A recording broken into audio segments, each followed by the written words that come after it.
Hi everyone, Anthony Fantano here, the internet's busiest music nerd, and it's time for an album review. Totem 3 is the third installment of this band's Totem series. They are a musical collective from Seattle, Washington, and on this LP they're 7 members strong, and they actually bring on 7 more musicians as well to add on some extra instrumentation. And even though these guys have a name that is kind of ridiculous, and the name is kind of a spoof off of another group from Morocco whose heyday was back in the 70s, Master Musicians of Bukkake is a name you can take seriously. Implying the idea of masturbation in their name definitely plays into how indulgent this band and Totem 3 is, because really on this LP they do whatever the hell they want, and considering how many people are on this album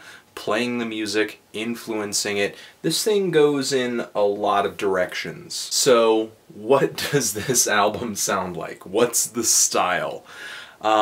That depends on the track you're listening to. It's really going to take someone open-minded to enjoy everything Master Musicians do on Totem 3.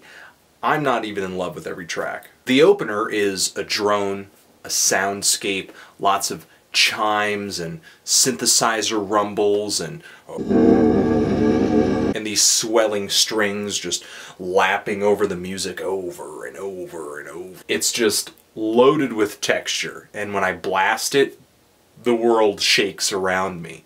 But the thing is, even though there's a lot to hear on this track, I don't really feel like any of it really comes together. I don't feel like any sound here really complements or enhances another sound. They all just kind of feel like they're happening. On the next 3 tracks, though, on Totem 3, things get really interesting. I see these tracks as a serious trifecta on the album. Tabla, strings, distorted electric guitar, lots of hand percussion, giant group vocals, and some flute, I think, too. These guys make like desert rock. I hear influences in these songs stretching from Mali to India. If you've heard anything from Grails or even Tinariwen too.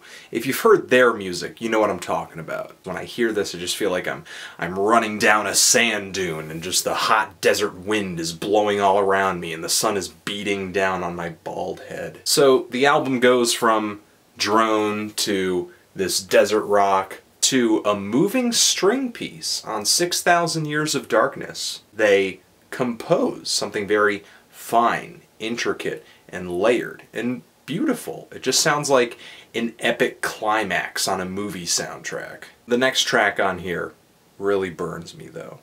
Sadly. I just don't like the sounds on this track. I mean, what's in the background is fine, but kind of what's plopped on top of it is this female vocal with this odd effect on it. It just kind of sounds like someone, a robotic alien rather, speaking out of a megaphone from the mothership telling the Earth that it's about to be invaded and that we should all be prepared to be enslaved by an alien race. If the idea of that interests you, maybe you'll like that song more than me. The last track is kind of an eyebrow-raising cherry on top for me, though. It's like this progressive keyboard rock that I would say sounds like it's from the 70s if it didn't remind me of Zombie so much. Master Musicians of Bukkake, even though they do have maybe a little bit of musical ADD, they do everything with a lot of heart, and they do everything pretty freaking well. But enjoyment-wise on this record, I'm still kind of like...